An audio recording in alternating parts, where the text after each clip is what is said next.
Welcome. My name is Mike McGuire, right? I am professor of communications here at Moraine Valley, and today I'm here with my students from my Composition 1 course. Composition 1 is a course that not only introduces students to college-level writing, but also challenges them to think critically. This semester, my students have been focusing their writing and thinking on the aims of education. This subject is appropriate in that most students who have come to this class have been deeply immersed in institutionalized schooling for at least 12 of their young adult lives, 12 years of their young adult lives. They have grown up in school in large part. Indeed, most of us have. When we are drenched in the normalcy of shared experience, it is easy not to question it, not to examine it. And so this semester we have taken that as our charge to direct our critical thinking in the direction of education. Towards that end, my students and I have used an approach called deliberative dialogue. Deliberative dialogue is a face-to-face method of interaction where small groups of diverse individuals come together to exchange and weigh ideas and opinions about a particular issue that they all care about. It is a form of guided discussion aimed at finding the best course of action. For this dialogue, we made use of an issue framework from the National Issues Forum, which had us ask the question, how should higher education help us create the society we want? With this project, I've really booted my students into the deep end here, asking them to contend with some of the big issues that plague higher education and our society overall. I've challenged them to articulate their ideal vision for our society and to think about the role education would play in creating it, to contend with the many obstacles that get in the way of such ideals, and to propose specific actions towards positive change. All of this through a few short weeks of research, writing, and dialogue. As much faith as I have in my students, I recognize that the expectations I have laid upon them here may have been somewhat unrealistic. I mean, to solve the issues that plague higher education today, that's asking a lot, don't you think? Don't you think? It's asking a lot to solve all of these problems.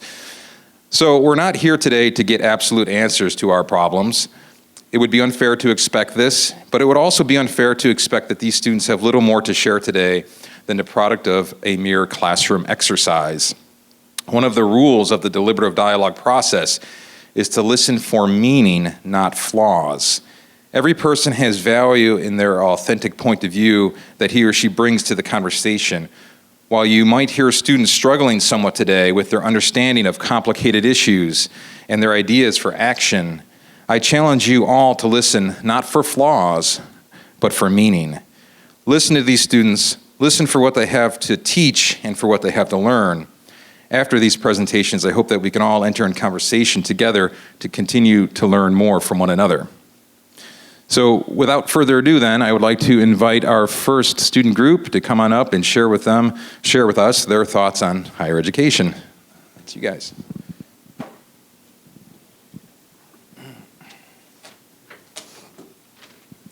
There's a mic, and there's 3 more you can share. Please speak into it. You have to turn the mic, put the switches on.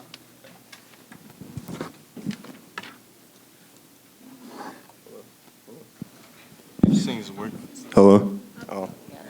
Okay. Just flip the switch on. Oh. All right.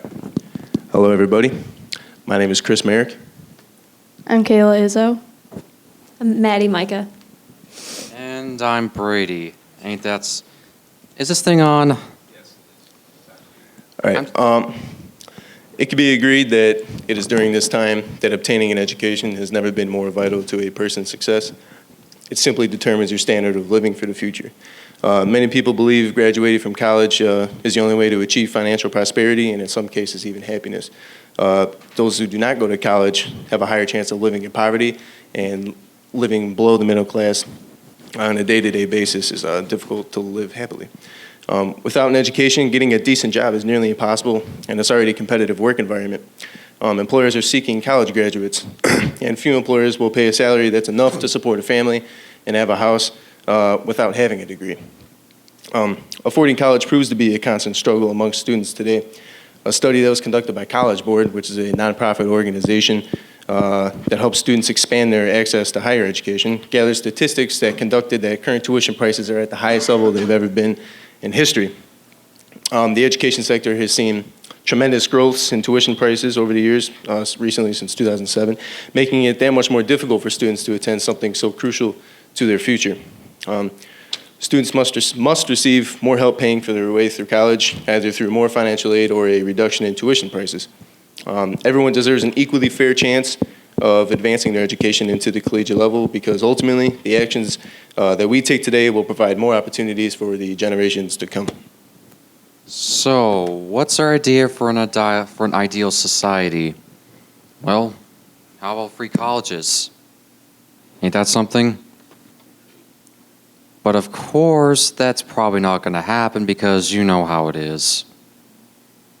You know, like how the government is and how colleges haven't gotten so competitive, that type of stuff. So it pretty much could cause a large reduction of tax fees or something like that, you know? Or tuition rates. You know what those are, right? But of course, like I said before, it's possible this is not going to happen. Let's just say none of this should have happened if the colleges weren't so competitive.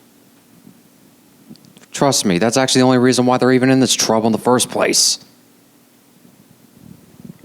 So I guess that's all I got. Okay.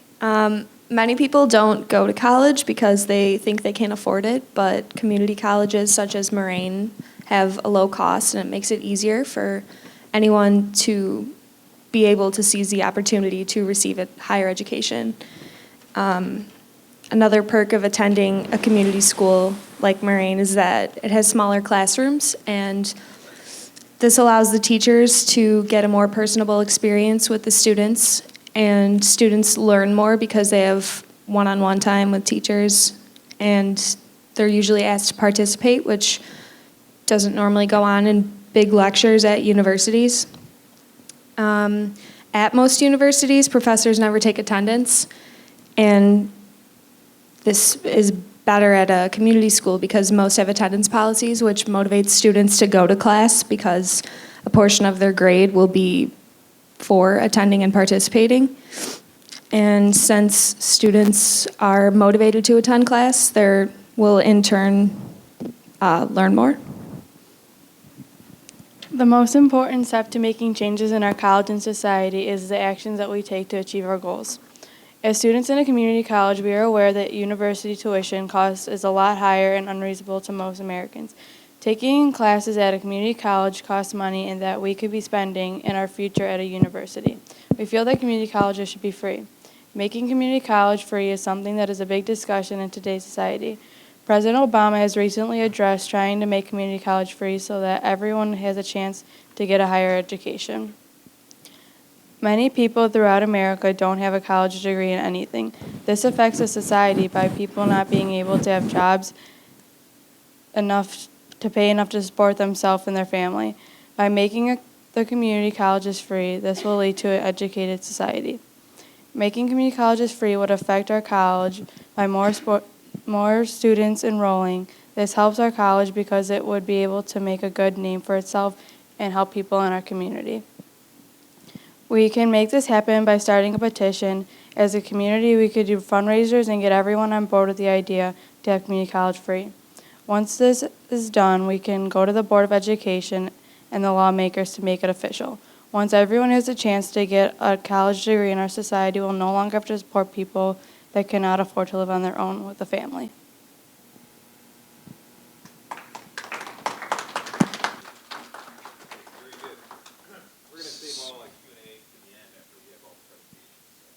I don't really get why do people say something like why do people say, is this thing on when they talking to a microphone?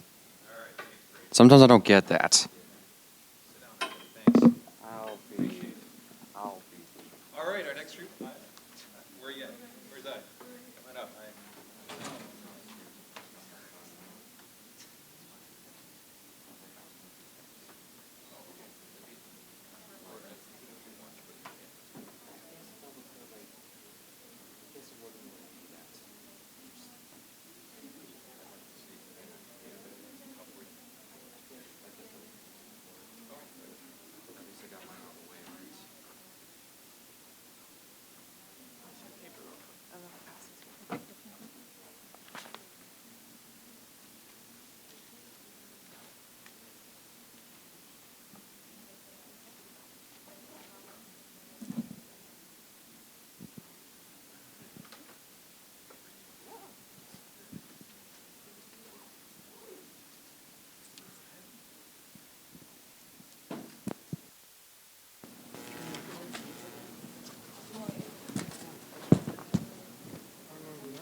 turn yours on.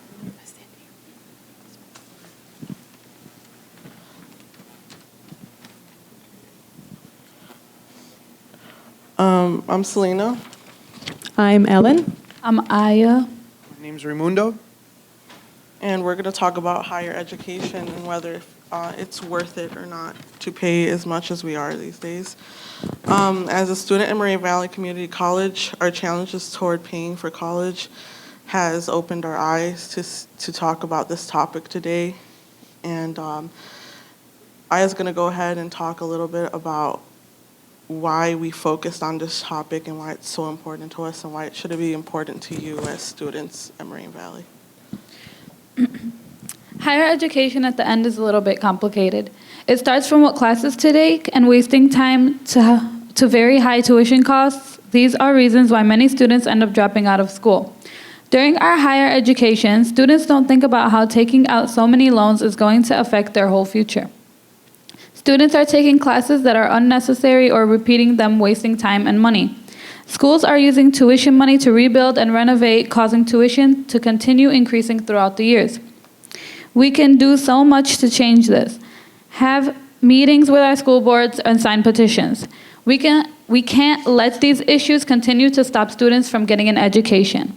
In this generation and future generations, having an education is the most important thing in your life.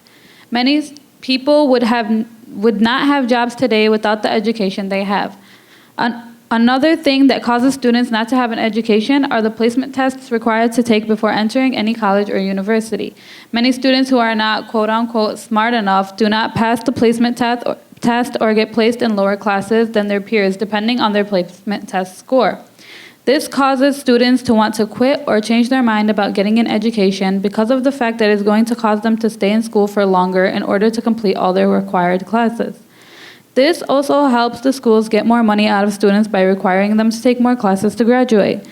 I feel like students can make a change to these many issues we have to face during higher education. High tuition rates should decrease and education should get better. We are glad we picked Moraine Valley Community College because of all the help we get with our education. The many different places to go for help and closure when having a hard time with education. Many other institutions need to help more with students' education rather than the professors putting pressure on students to do so much and to get good grades.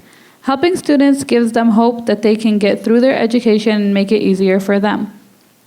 We can help ourselves also by using our resources more, like the library, tutoring centers, and free school computers. Our education is very important and shouldn't be a hard thing to get to. Education should be easy, cheaper, and faster. This will allow us to get to our careers faster and pay for school faster. This way we can live our lives relaxed and not having to worry about all the money to pay back and all the stress we had to go through just trying to get an education.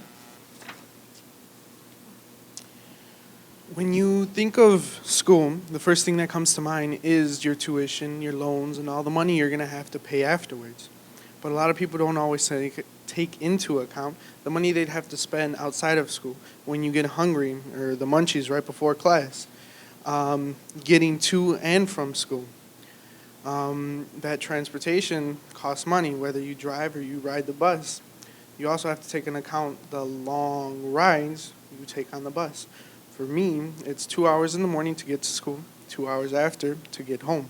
So you have to take into account that that's taken away homework time, money that you do have to pay for these different passes that you can get for the bus. And it adds up pretty quick. Little snacks, your bus rides, and food. And you have to always pay attention to where it gets harder because you do have to, you're out of this out-of-district boundary that schools may have, and you end up getting charged twice as much in normal tuition for schools. And I think that's a pretty big problem because schools, colleges, basically they want diverse people. And I think it's a lot better if you have different people from different communities. Yes, I understand that it's better to have people from nearby, but having that different cultural isn't just from the different places people come from, but from where they live too, how they were brought up. And students can create a movement, and they can write letters to the school boards and tell them to lower the costs. And they can also try to do it through social media. And so to end this, not just students have to be a part of this movement as well. It's also the community itself, because the students are who are going to be part of the future, and if all these students are not going to be able to afford this tuition, where's the, who's going to pay for college, who's going to go to college, who's going to continue, the tuition is going to continue to rise, and I don't think it's going to become any easier if we don't put a stop to things or talk about these things with people other than students. And so that's what we wrote about in our paper, and that's what we wanted to share today.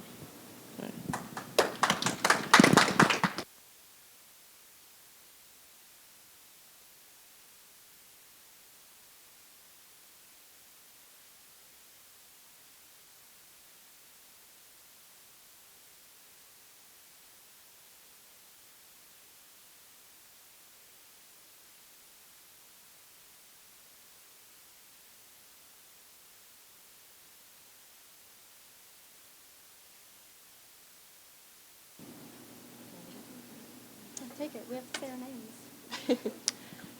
names. Hello, I'm Paola. I'm Sam. I'm Amber. I'm Sarah.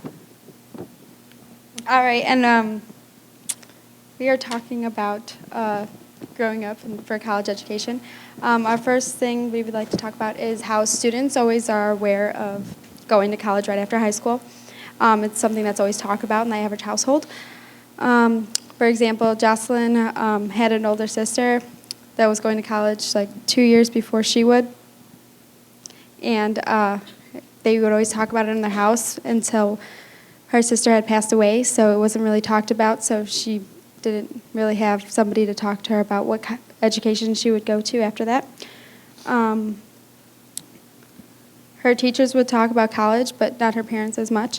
So the teachers would talk about the experiences they had and the classes they took, but never in details about the loans, the cost of going there, and all dorming and where to go.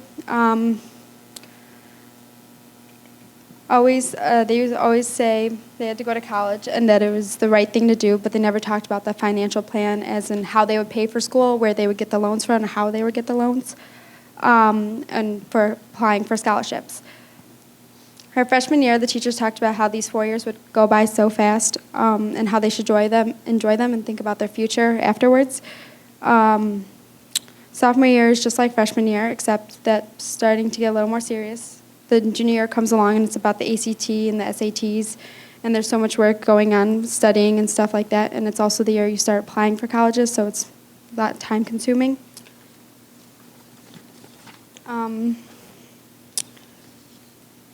And then junior year, yep, that's the ACTs. And then you would start looking at campuses and food and dorming your senior year and all the plans, it's all in there. There's school counselors that would help the kids with college applications and finding the right school and answering all the questions you need. And then there's guidance, but they never really talk about money and how much money they will spend, and talk about loans like FAFSA and scholarships. Tuition isn't really talked about. It is only displayed for students to keep at the back of their head. So a lot of kids end up picking schools that they might not be able to afford, but just for the experience of the four-year university. And then it isn't until recently that Jocelyn felt that and realized that community colleges haven't been talked about in her school career, because everybody wanted to go to the big four-year university where that's what college is explained, like with the partying and everything like that. And it was like the big luxurious to get out of home, dorm with friends. And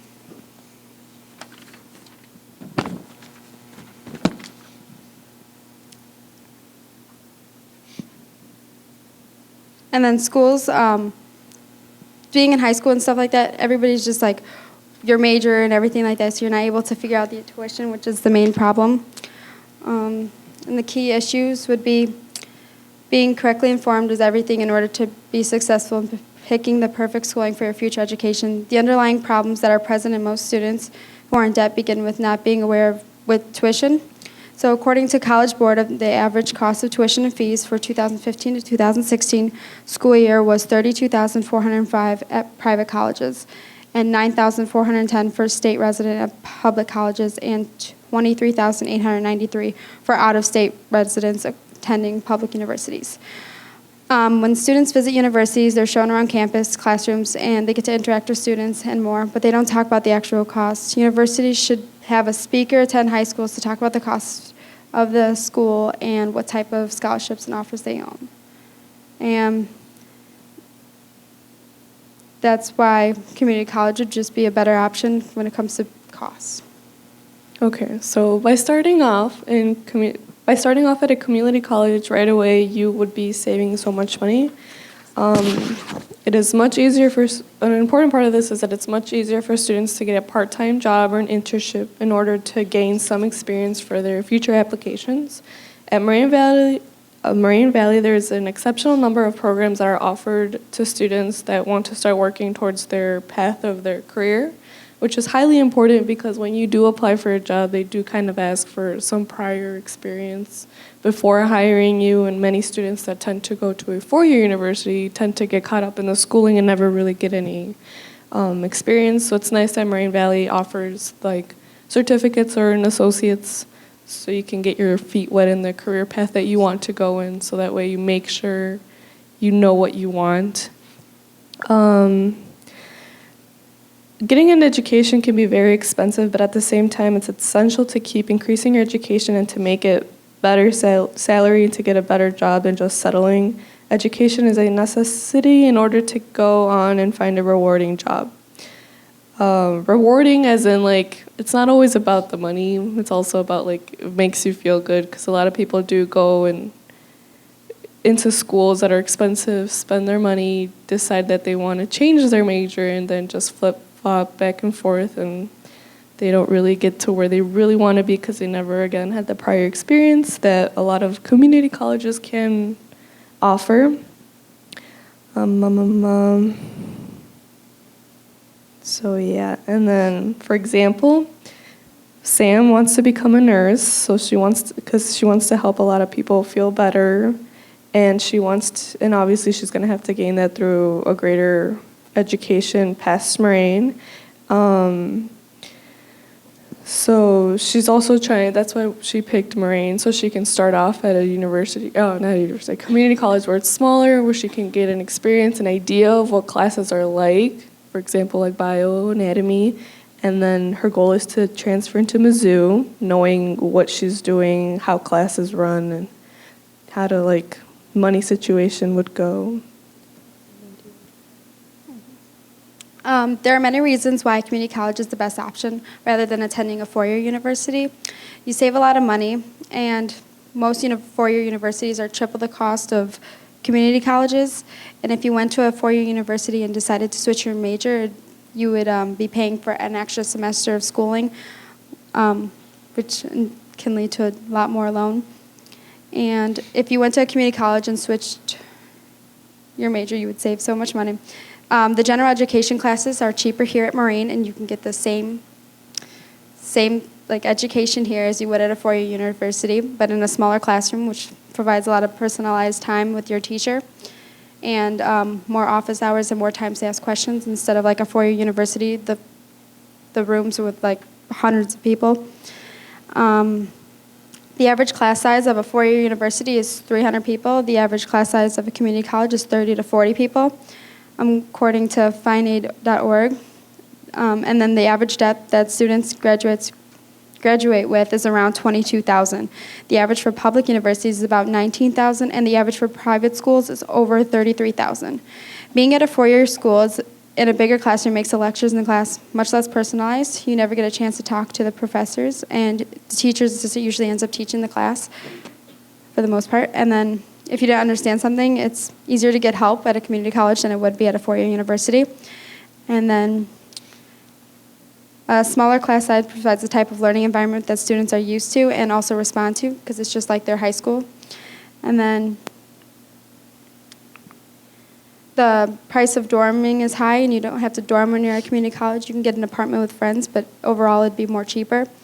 And you either live with your parents and then dorming. You have to worry about like transportation and cars.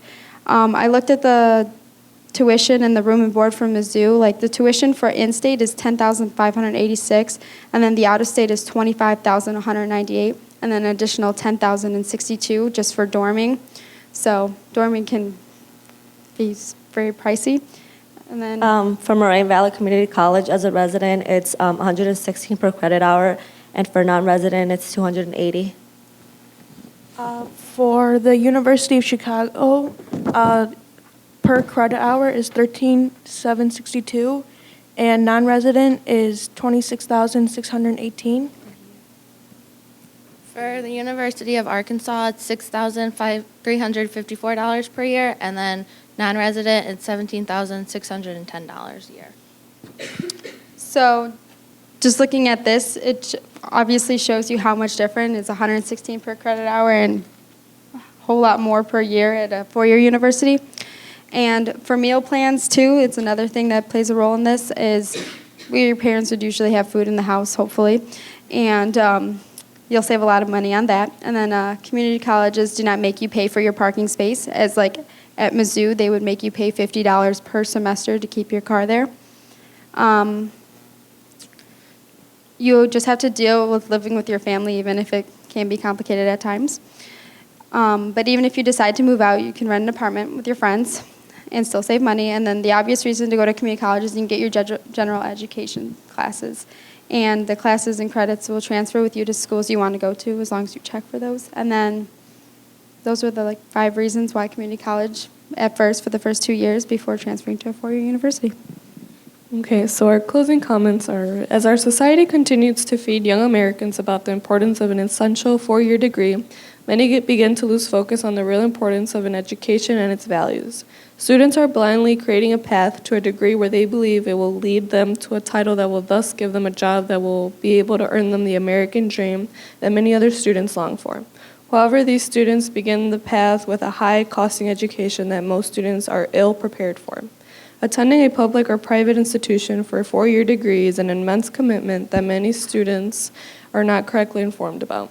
This leads to much debt that often preys on young adults who are not sure about their future and what they want to pursue. As young adults, students should be able to experience the field they are interested the most to reassure them of their choice. A four-year degree also does not ensure a job when graduating. Many students tend to assume that when a degree is handed, a degree at hand comes a high-paying job right after college. These students are mistaken and often than not do not own prior experience that will help them land the job. Much high-level fields require experience before hiring. Community colleges are more able to earn you a certificate or an associate's degree that will allow you to venture into the field of your interest. Our government is pushing the idea of community colleges that are more student-oriented. A community college that would be a better fit for young adults so that they get their feet wet and gain more experience rather than spending their money in high tuitions at a huge campus that many are not prepared for. Community colleges may offer titles such as certificates or associate's degree. Along with them come a little more intimate classrooms, settings where students are truly engaged.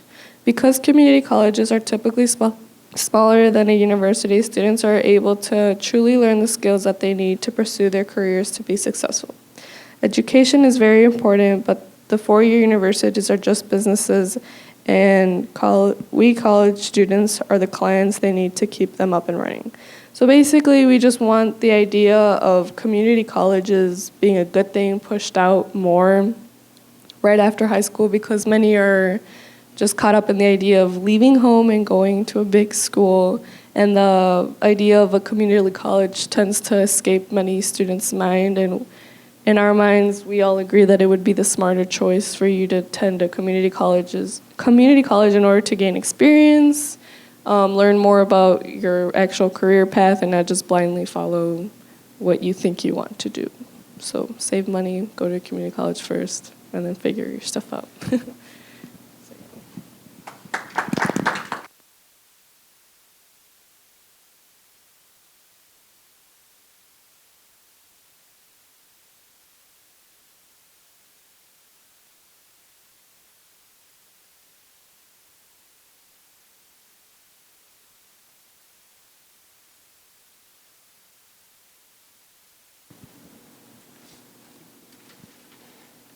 Hi, my name is Bart.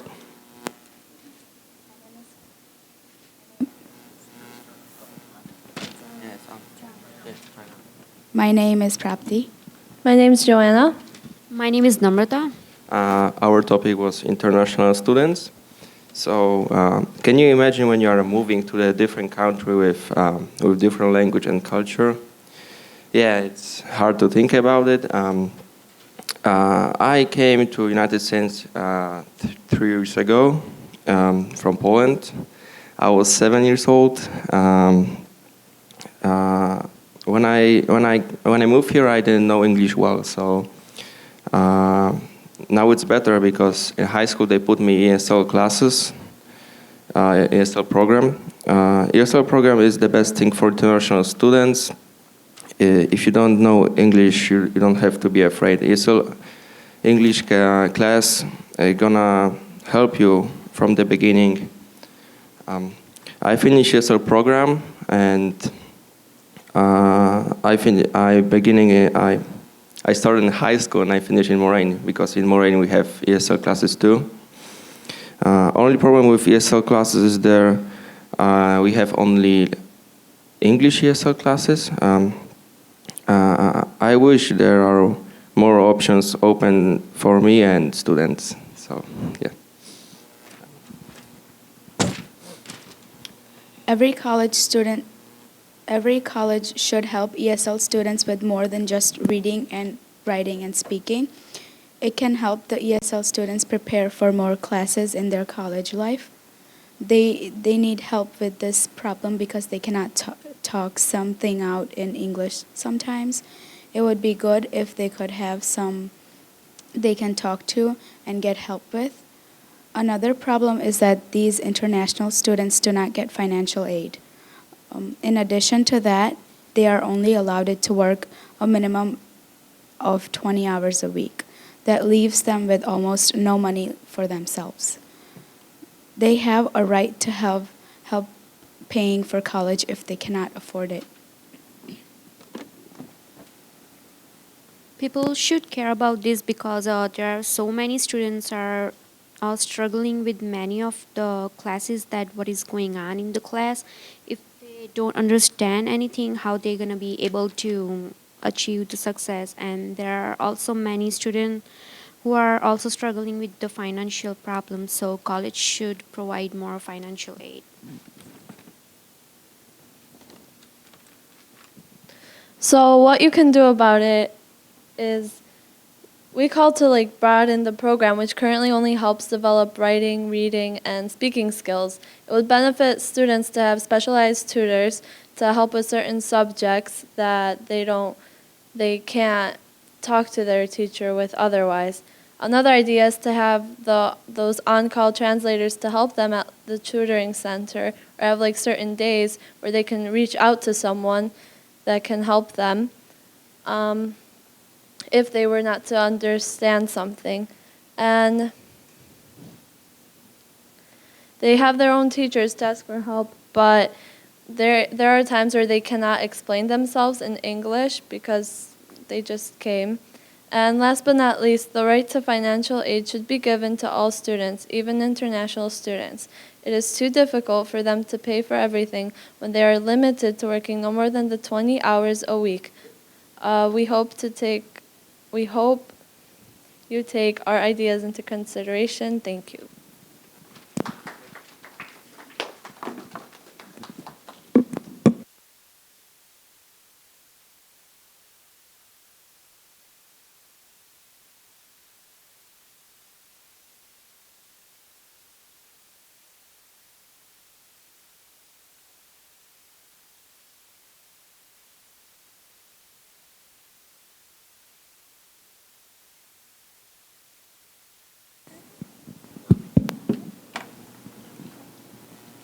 My name is Stephanie. I'm Caitlin. I'm Colin. So we took on the discussion of higher education and how it should be given opportunity to everyone. Fairness, cost, and efficiency has been escalated in the past years. The cost of school is rising and less efficient and not available to everyone. Schools are receiving less and less funding based on test scores, leaving some schools to close and more overcrowded than others.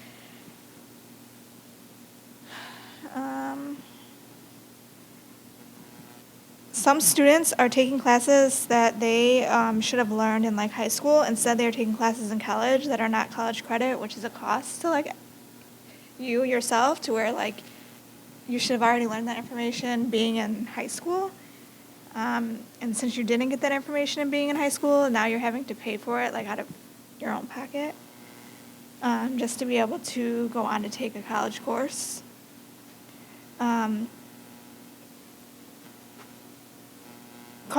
The cost of college should like really be reevaluated. It should be based on like an individual person. I know that right now that the age for financial aid is 24 until you're not considered like a dependent from your parent. And like why? Because at 18 we're considered adults. So like why should you still be considered dependent of your parents if at 18 you're an adult? And what should your parents' income have any effect on like your degree that you're wanting to pursue?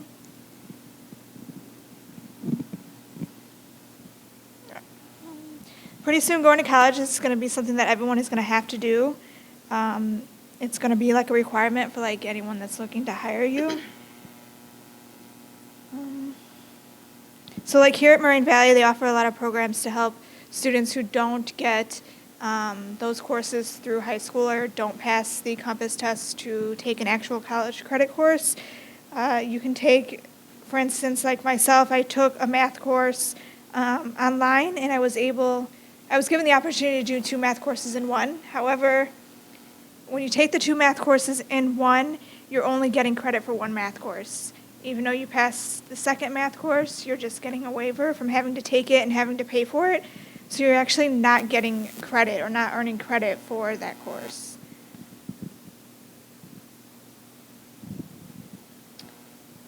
Going to a community college, like here at Moraine, a student can save 17.6% less than going right into a university.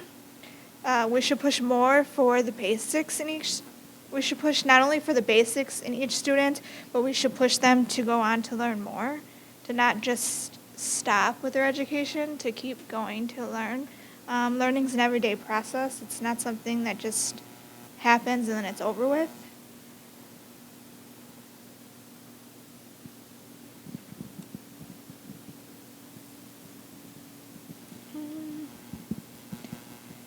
We also shouldn't just leave someone behind, not because either they don't have money or they're not able to do it.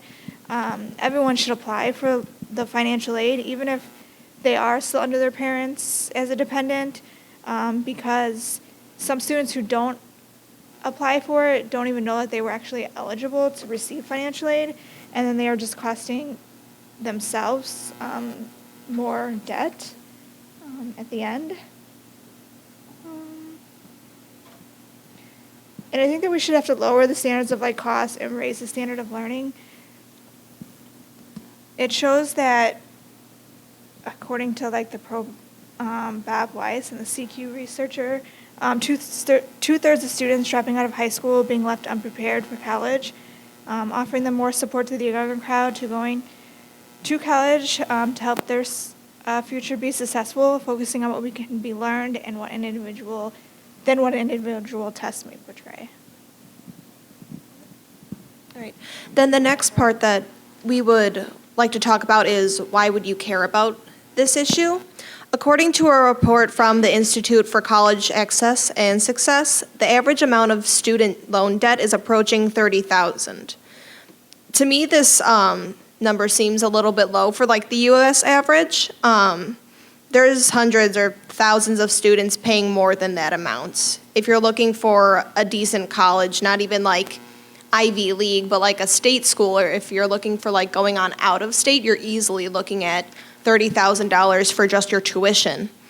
And that's crazy because students are left feeling drowned in their college costs.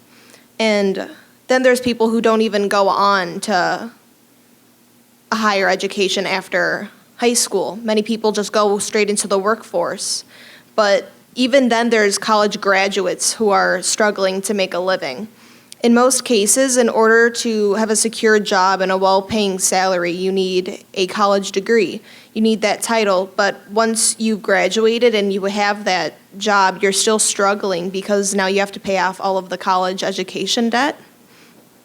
So then what happens to the large percentage of people who don't have any college experience?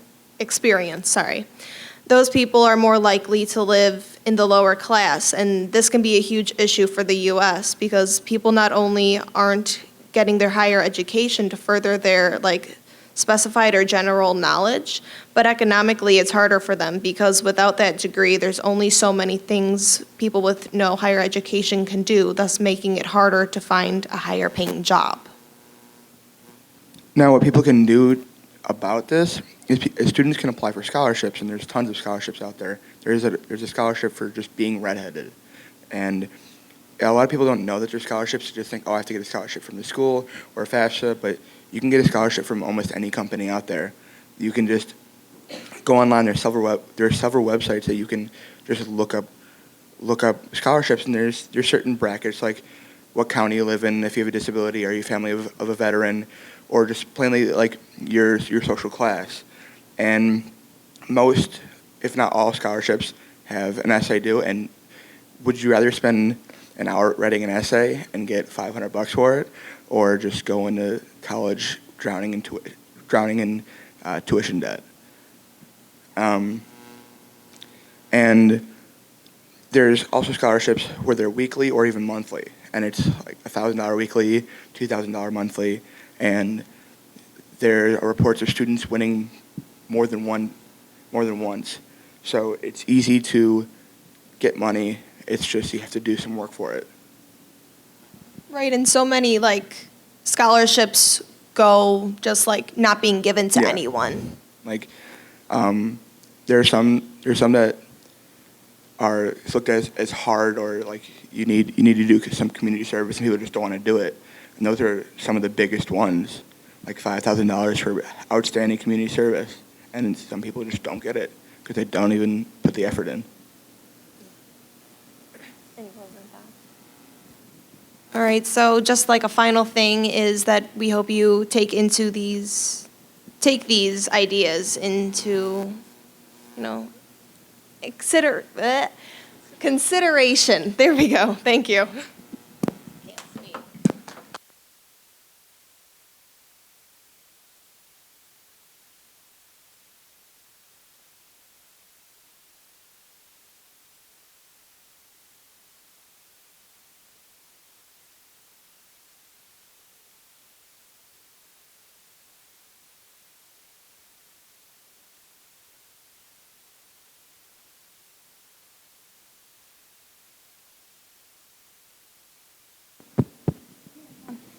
Hello?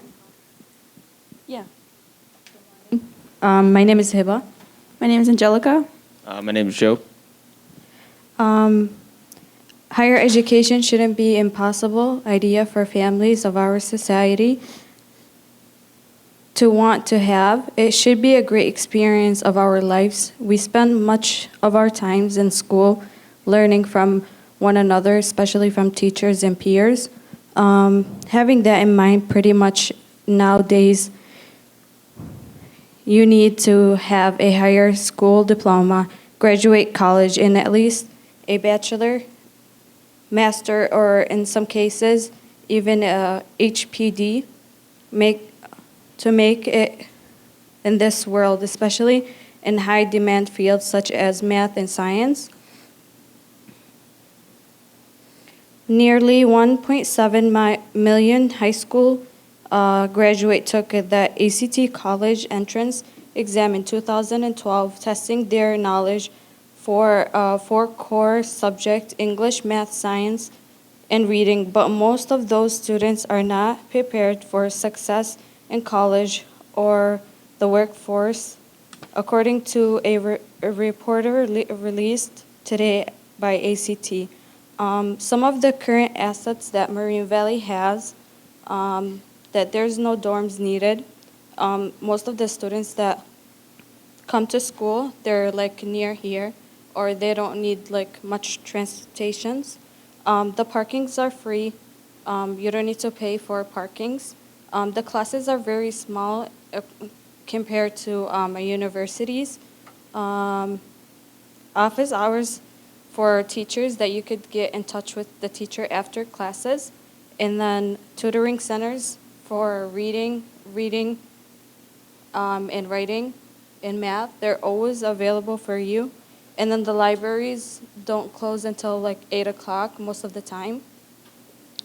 Current problems is every year in the United States, nearly 60% of first-year college students discover that despite being a full-time eligible to attend college, they are not ready for post-secondary studies, which means that most of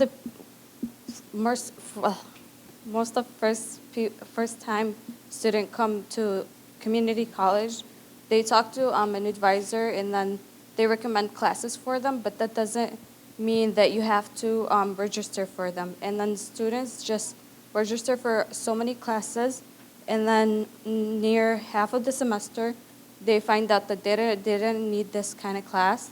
They'll drop out, and then they're in the part-time. So that's one of the issues that we face, that a lot of students don't know that they need this classes for their major, and then they just drop out of the classes, or they either get withdraw or an F in the class, that it was too hard for them, or they didn't even need it in the beginning of it. So the next question is, why should us students care? The first 3 points I want to bring to your attention is that, first off, broadly we could make a difference for all types of students having this kind of education, for incoming freshmen from high school, from students who want to return back to their education that they haven't been for many years, or even international students or out-of-state students. That's the first reason why we should care. The second is we could create more benefits for students, like Moraine Valley has started the bridge course, which was explained to us by Mr. McGuire. What it is that you take this course, but you're on a contract that you have to go to mandatory tutoring for, like, I think it's COM 101, only English class. But if we could expand this for math class, it could help much more students who really like math. Like, for example, me, I was in a math class that I had no idea what it was about, and it was very hard. So I would have had, like, more kind of tutoring, I guess. And then the third point is that we all understand that higher education is a necessity and a privilege, and we understand that there are less jobs out there that require a college degree, which means more education, which means more debt.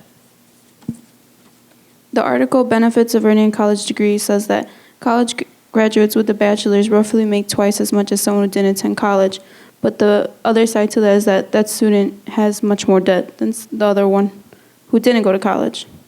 That's where we students should care, is that, yes, if I pursue my education, what are the disadvantages of it? Debt. What if you don't want to keep pursuing your degree anymore, like a master's or a PhD, a doctor's degree? And finally, why should we care is because this is our investment of our future, money and time here in Moraine Valley, and we shouldn't waste it because it's very precious. So the last thing that we can talk about is how we can actually fix these problems. And when it comes to fixing these problems in higher education that we previously stated, a lot of time we can't depend on our school leaders to fix these problems. So when this happens, it's up to us as students to try and fix them as best as we can for ourselves to benefit ourselves. For the issue regarding college-ready students, it's really up to the student themselves. After the student graduates high school, they should start to seriously consider if they are actually ready for college. If they just decide that they simply aren't ready yet, it could potentially save a lot of time, money, and effort on their part. And then for the issue regarding poor judgment on the advisor's parts, this can be fixed by us students as well. Instead of relying on only the advisor to guide you to the right classes, we can do some research on our own and figure out exactly which classes would benefit us and help towards what we want to accomplish in the end. And because of this, it's up to us students to fix the parts of higher education that they themselves cannot fix. Thanks.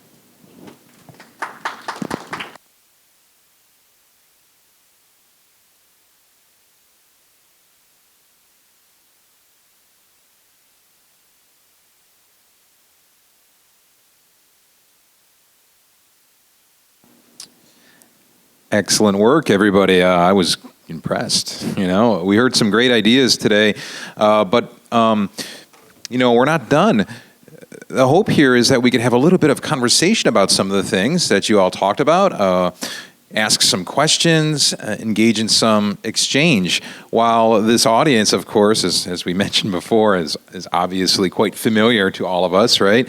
And we've been talking as a class about many of these issues and these questions for a lot of the semester. We haven't had an opportunity until today to hear each group's presentation in its entirety. So perhaps there are some questions or some comments that you would like to ask or to make about one another's presentations. We can get a little conversation going. Who'd like to get us started? We've got mics to pass around.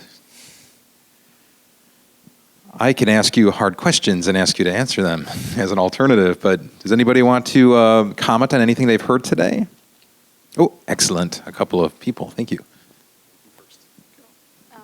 I had a question for the international student because I had a cousin that wanted to come here, but I didn't have enough information for him to come here. So I guess they made a research on it.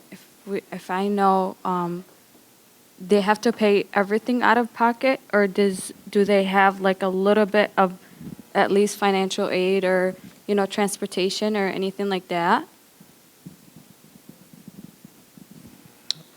Who was presenting on that? Yes. So. The international student, they don't get a financial aid at all, only because they are international, and plus they don't get like job really easy. They just can work like 20 hours per week, so that's like kind of part-time job. So it's really hard for them to pay off the school.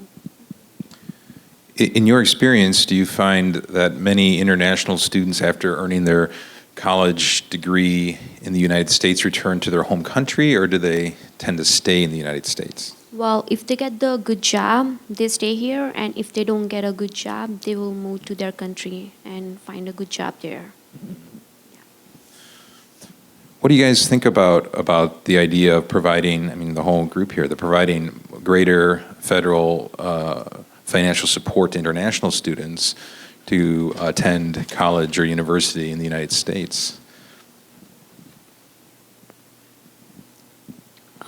I think it's really important that they should be able to have some type of leeway to some type of financial aid, because there's this big movement right now that's going on. I'm pretty sure you guys all know about it, immigration and how students are coming in. Majority of those kids came in when they were 5 or less, so they had no idea, and then they come into this country, grow up with everyone else who has the ability to get into all these scholarships and financial aid and get all this help, and then they grow up to know that they can't attain any of that, so they always have to struggle that much more. So I think there should be something put in to help students out with that, because it's not really fair. Yeah, I suppose it's a complicated issue. We have got many, as we say, undocumented people who have come to this country, as you mentioned, perhaps as a child. And I've had students who told me that they didn't even know they were undocumented until they came into college, or until they wanted to get a driver's license or something like that. And then they became aware of this, right? Is that? I don't know the answer. I'm just wondering, is that any different than, say, we talk about different immigrant groups. It seems like when we talk about undocumented immigrants, we're really talking about, Mexico and Central America. It seems to be what the national conversation is about.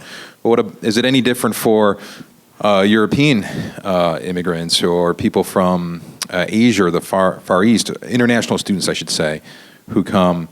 specifically for higher education, as opposed to having come here in pursuit of some, quote unquote, better life by and large. Is there any difference in your opinion? In my opinion, I don't think there is. It's federal money, FAFSA, so it's usually typically for people who have that social security number. That's what I think. I'm not 100% sure, but. Yeah. Right. I'm just thinking certain groups would probably, they've come here not just for education, so they're probably invested in staying in the United States regardless. They've come here to be in the United States. Other international students have come specifically for the educational experience, and it sounds like oftentimes they'll then return to their home country afterwards. The question is, I'm just throwing the question out there that some people might ask, should we invest in the education of international students with federal money if they're not going to stay in the United States to take jobs and contribute to the U.S. economy afterwards? Well, like, I'm on a dance team, and there's this girl from Japan, and she's here on visa, and just for education. She's been here for a couple of years. She's been part of the dance team. Like, she really wanted the education here. She learned English, but, like, she has to go back when her visa's over, so as soon as she graduates, she has to go right back. So I don't know if that's, like, I guess it's, like, fair, but not fair for her. Well, she's not receiving federal money, though, Yeah. from the, yeah. And who else wants to weigh in?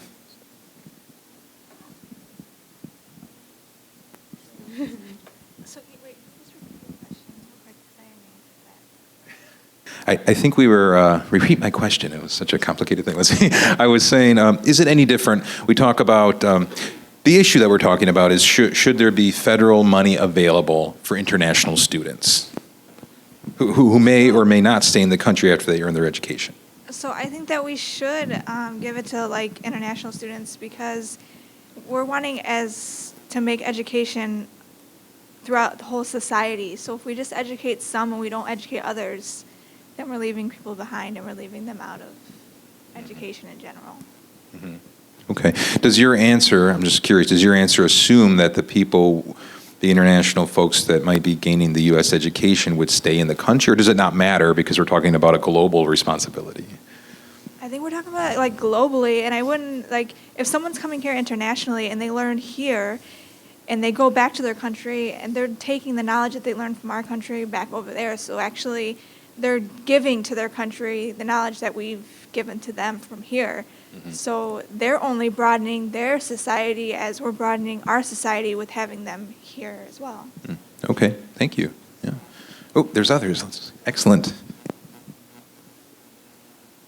Just to answer your question, I think that at first, I think the first year, because you said that should we at least give them the money even though they're going back to their country? I think like for the first year, just to see if they're able to stay in after their education, then I think that we should provide that, like financial aid. But if they're gonna go back to their country, I don't think so, because there's a lot of students that they're here and like they're raised here and they don't get financial aid. So that's my answer. Are you saying so then financially with some strings attached, you must stay in the country and work for so long? If they're staying and they're gonna learn and they're pursuing on their higher education, they're staying here, they're not going back, I think we should. But there's a lot of people that they're born or raised here, but for their moms or dad's the assets, they don't get financial aid. So I don't know how to explain it, but like they don't get financial aid, and the international students, they don't get it. So it's like basically the same thing. Okay.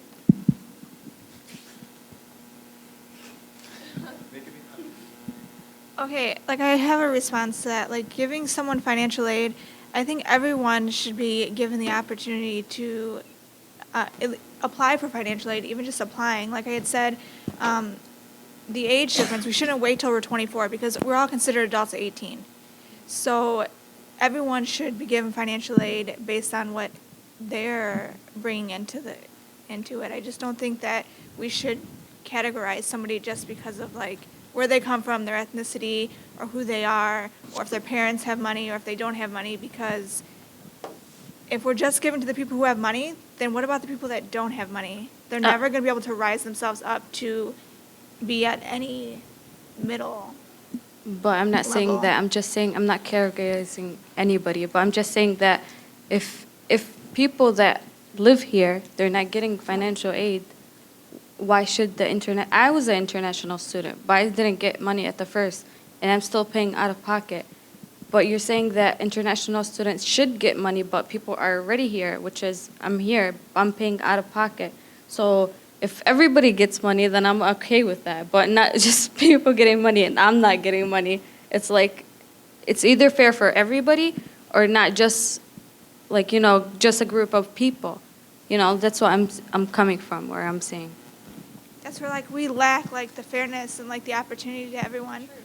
Everything's not fair to everyone, and the opportunity is not given to everyone. And I think as like a broader society, that should just be looked at a little bit more. Yeah, what Heba was trying to say is that it wouldn't be fair if we gave these international students financial aid, yet, they kick you off because you make too much money, your parents make too much money, or you get married and, you go under your spouse's income and they just stop giving it to you, which is really not that fair, for international students, but it's, kind of different for both, I guess. If I could just spin off this a little bit with regard to this issue of fairness, because, as a bit of a segue to maybe another kind of broader question we might talk about for a couple of minutes. A couple of the groups talked about a lack of preparation that many college students face when they come in, right? And I think one of the groups even cited the ACT profile report comes out every year, and consistently it seems to indicate that only 25% of Illinois high school graduates are ready for college level coursework. I mean, it's pretty daunting number right there. Only 1 in 4 is ready to go to college coming out of high school. So the question that I think might be worth talking about is, should we be investing in underprepared students as they come into college? We talked kind of about the individual experience, with developmental education courses and how rough that can be. But if we look at it in kind of holistically in terms of how much money across the country is being spent on developmental education in community colleges and four-year institutions, by some estimates, it's about $3 trillion. $3 trillion of money that is, being poured into higher ed is being spent on developmental education. And I guess my question is, should we be making this investment with the idea that it is, by many accounts, a college degree is the gateway to the middle class? If we're talking about fairness and raising people up to a middle class lifestyle, should we be investing this much money in developmental ed? Go ahead. When I came here to pick out my classes, I knew I was going into nursing, but I guess I didn't really look into the requirements and stuff for every year, and I was only planning on taking 1 year here. And the counselor, he just put me in classes and said, 14 is enough, you don't need 17, when I could have done 17. So now I'm behind in a science class, which is going to cost me more money at a four-year university when I transfer, because I have to take another class there that I wasn't able to take here because he didn't educate me on it, and he just was just going through students. He wasn't taking the time to say, you're going to need a science class. So he put me on all the regular classes, so I'm a little upset about that because he knew what I was going into. I told him what I was going to be, and he didn't help me that much. Okay, all right. Others, what do you think about this kind of investment in developmental education? I think that, it's a good idea, because if we stop the expense on them, a lot of people wouldn't attend college or universities. They will be like, we can't afford it. So it'll be more of the higher rate of dropping out of colleges or universities, and they wouldn't pursue that higher education. So it's like you're giving them a piece of cake and telling them, you're not going to go because we can't put money on you because you're still into the development classes and you're not as the standard. So that's what I think about it. The developmental area in most colleges, including Moraine, is the fastest growing area. It's expanding. More and more students coming are not ready. Remember, these are not college transfer courses, and yet you have to pay for them, right? So, So we're only adding to like the cost of like somebody coming in from high school. We're only adding to that student's cost at the end. They're going to have to continue to keep going on to take more classes.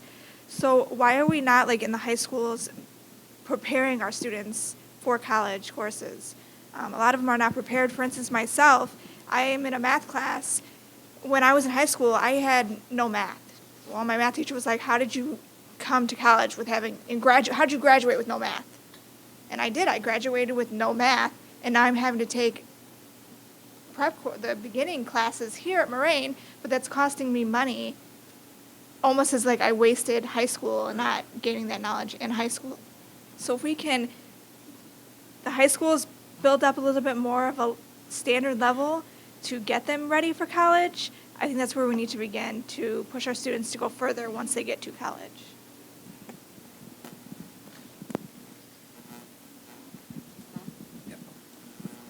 And on top of that, I think that they prepare us more towards the end for the test taking. So we're prepared for the test, and we're prepared for these math tests, and it's kind of just like in our mind, and then like as soon as we put it down on paper and we take the test, it's like out the other ear, and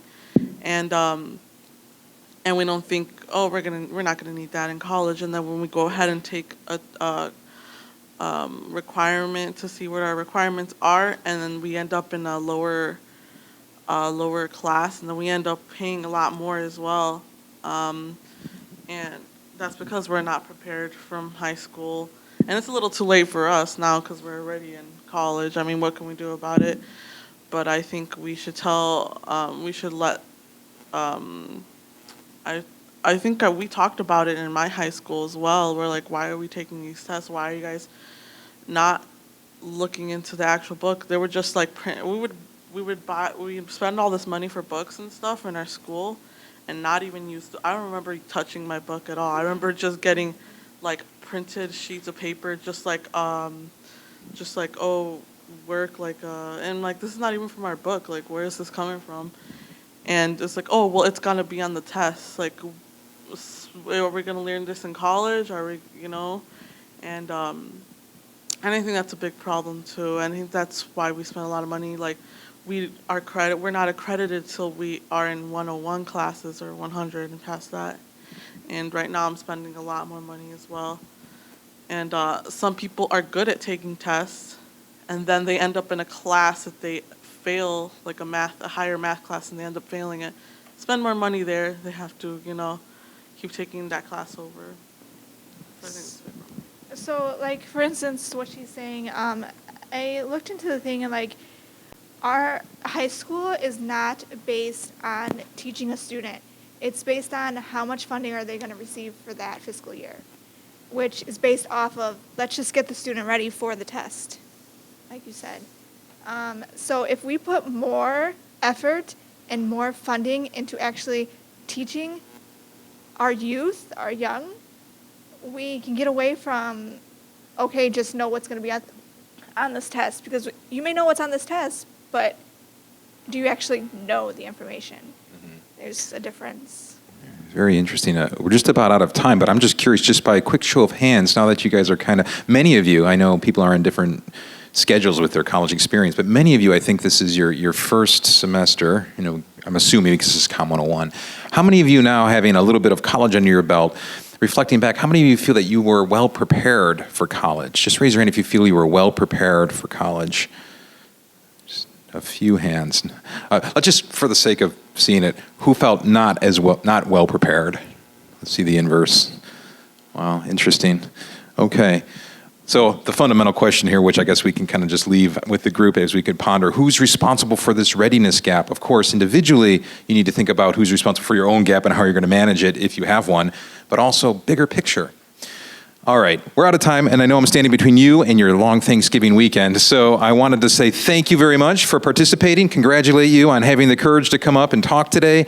I think it was pretty good. Thanks so much.